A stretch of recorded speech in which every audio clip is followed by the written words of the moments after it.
Amore, domani torniamo a Milano. Oggi dobbiamo salutare tutti i parenti. Ma quale parenti? Amore, quali parenti? Prima abbiamo dei saluti più importanti da fare. Hai ragione. Andiamo. Ciao mamma granita, papà cannolo. È sempre un trauma separarsi dalla famiglia.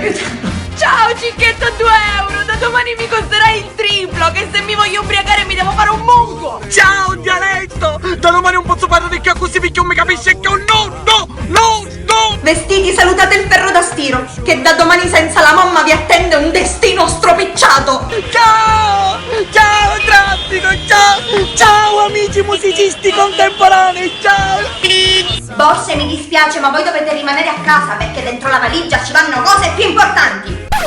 La salsa della nonna, il pistacchio di Bronte, il pomodorino di Pachino, l'olio buono.